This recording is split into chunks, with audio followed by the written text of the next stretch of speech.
I'm not the best speaker, I'll admit, because I'm a big crybaby.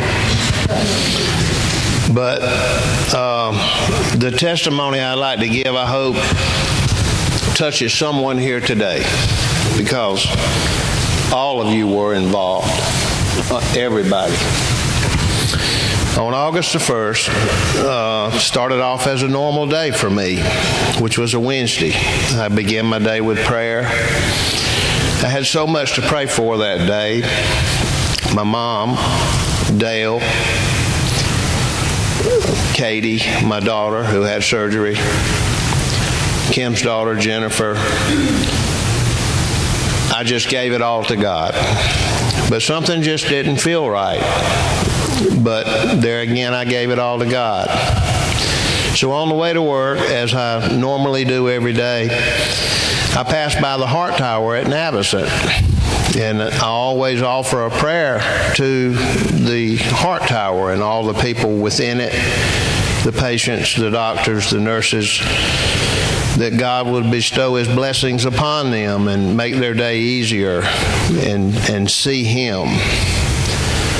Later that day, I had lunch with Kim. Began to feel a little bit worse, so I continued more in prayer.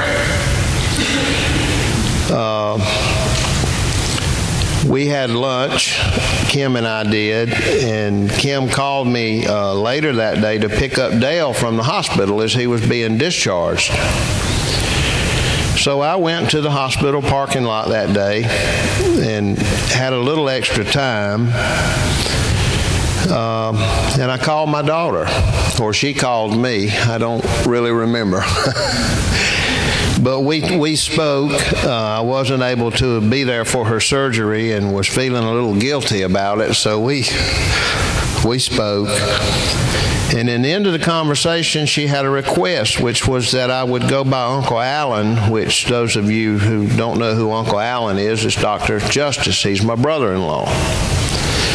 And I asked her why. And she said to have you checked out. And I asked her, where is this coming from?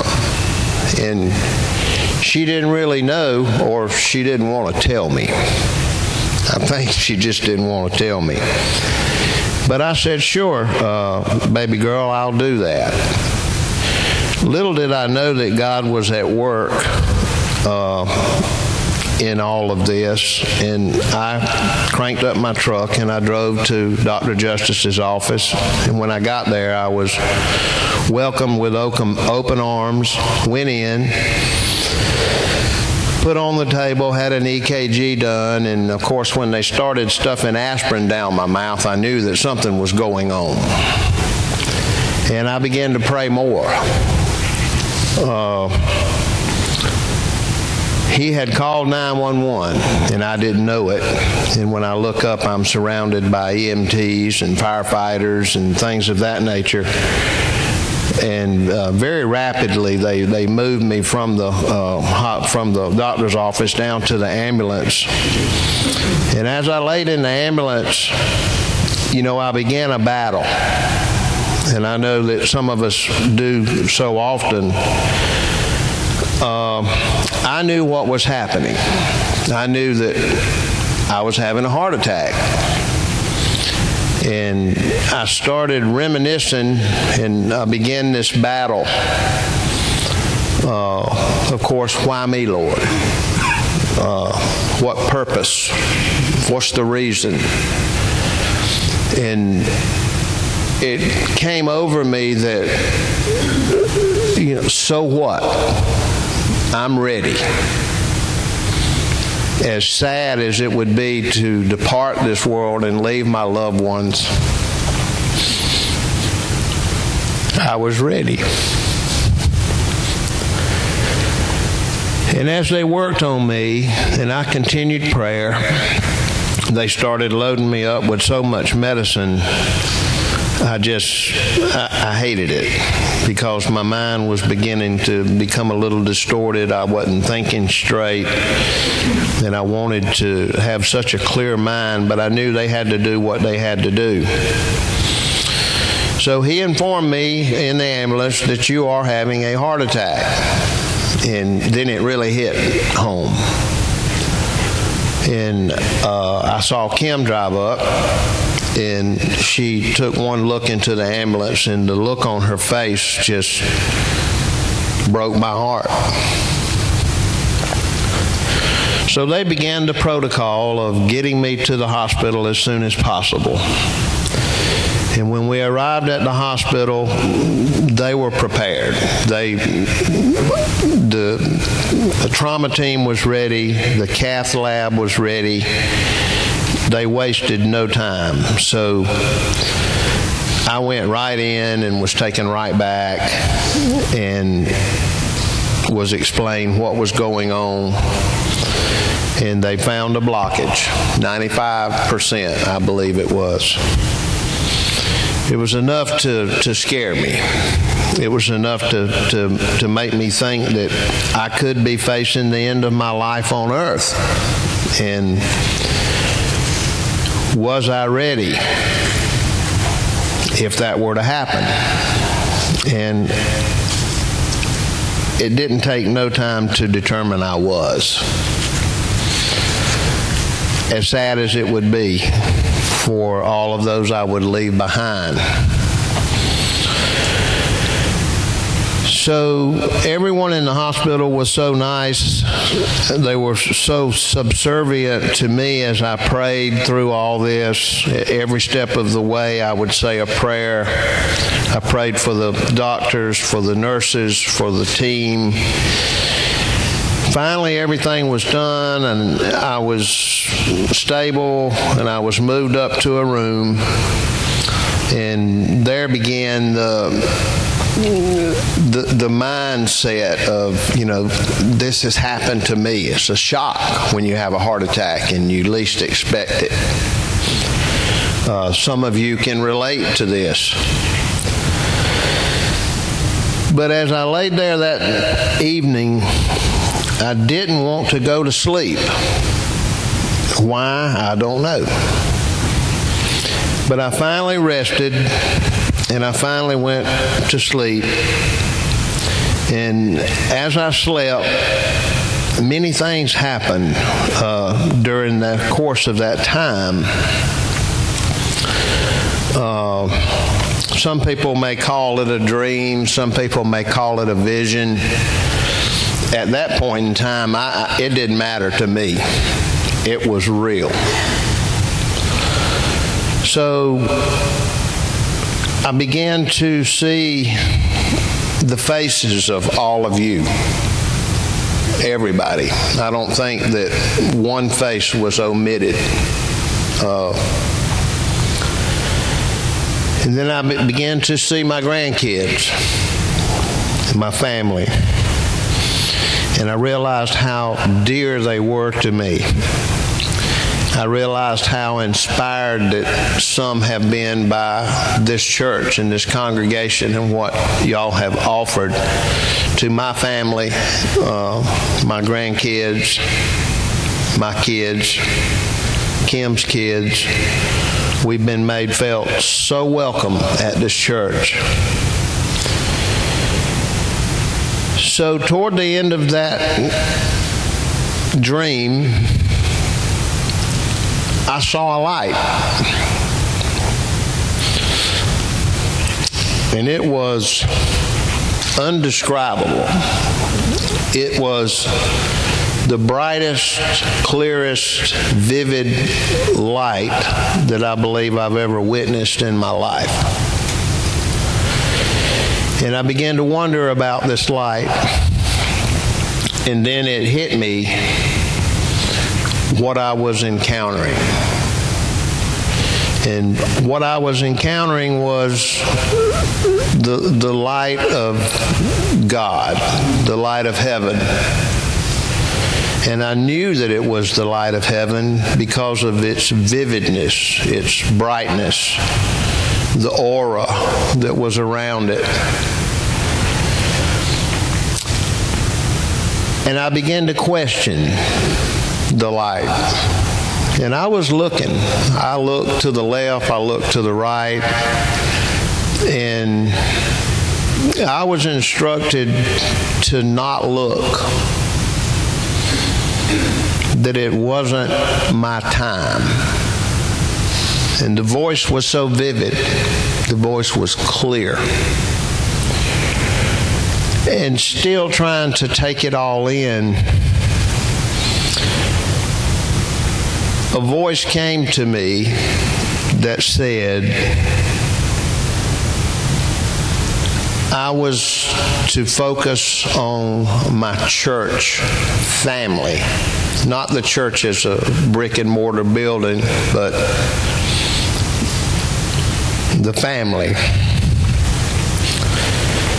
I was to focus on my grandkids, that they were in a process and a time in their life where they were looking up to their G-Paw and their granny. I was informed that I had more deeds on earth to do. And remember, these words that I were hearing at the time were so clear and so vivid. They were without a doubt spiritual. I knew they were from God.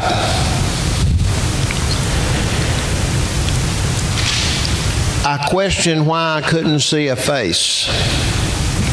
As I saw the light, I wanted to see a face. I've always grown up to be one of those Christians who is, I'm more of a see it, feel it, hear it. You know, I want to see it. And we know as Christians that it doesn't always happen that way. We have to wait on the Lord. And that's not always easy to do. I'm impatient. I don't know about y'all. But I couldn't see the face because it wasn't time for me to see the face. I was told that my eternity had already been granted, and that one day I would see that face. But at this point in time in my life, it wasn't time for me to see the face of Christ. That I would see the face when the time had come. So after that was done and I was awakened, I began to weep. And it was continuous. Kim came to my side and wanted to know what was wrong, but I couldn't talk about it. There was so much that had happened, I didn't know how to put it into words. And I told her one day, Kim, I will talk to you about it, but I've got to pray about it and kind of get my ducks in a row, because I was still trying to just take it all in. And I wept and wept and wept. And it was tears of happiness. It was tears of joy. It was a feeling that words really can't describe when you have a relationship outside of our daily walk with Christ, where you know you were as close to heaven as you could possibly be, and yet still be alive. My life was spared to put me here before you, to tell you God is real. I've often wanted to rededicate my life. And in the old Baptist traditions, we used to do that all the time. That was a big thing. And coming to New Heights, I see we do things a little different now, which I'm so glad. But my life was rededicated at that moment, at that time, at that place. It took a heart attack to get me there. How awful, but how great. I could go on and on and on, but I know Pastor Steve is a stickler about time, and I'm going to keep it short. I'm going to share 2 verses and a small poem, and then I'm going to turn it back over to the team. John 9:5 says, "As long as I am in the world, I am the light of the world." 2 Corinthians 4:6 tells us, "For God, who said, 'Let light shine out of darkness,' may His light shine in our hearts to give us the light of knowledge of the glory of God in the face of Christ." This poem is from an anonymous author. This was sent to me by my brother-in-law yesterday.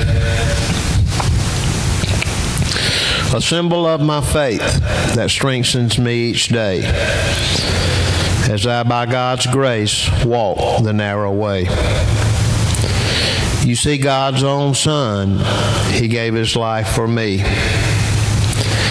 and took my debt of sin to a place called Calvary.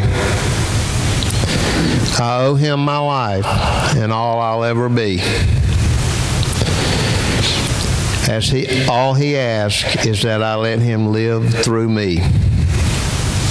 So I run the race, empowered by His grace, as I look into His face. Jesus is Lord. God can. God did. And God will continue to work in my life, as He will in yours, if you let Him. If you don't let Him, He won't. I firmly believe this more so now than ever in my whole life. My spiritual walk with God has been reaffirmed to the point to where I can stand alone on the Word of God. As the old song says, the Bible.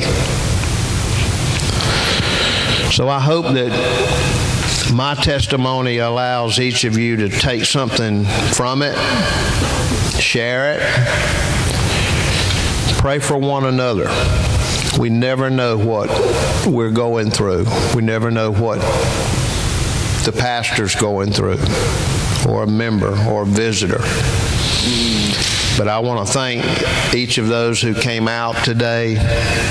Some dear friends of mine, Eugene, thank you. My mom, John, I'm so glad you were here to hear this. David, you're awesome.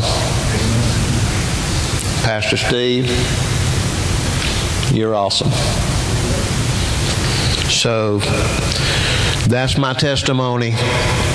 I'm standing on it. There's more to it if you want to hear it.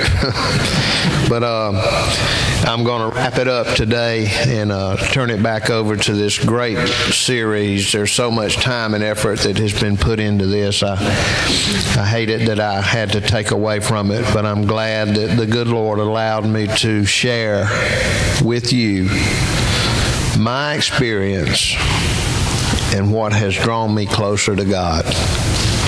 So I love each of you here, and God bless you. Amen.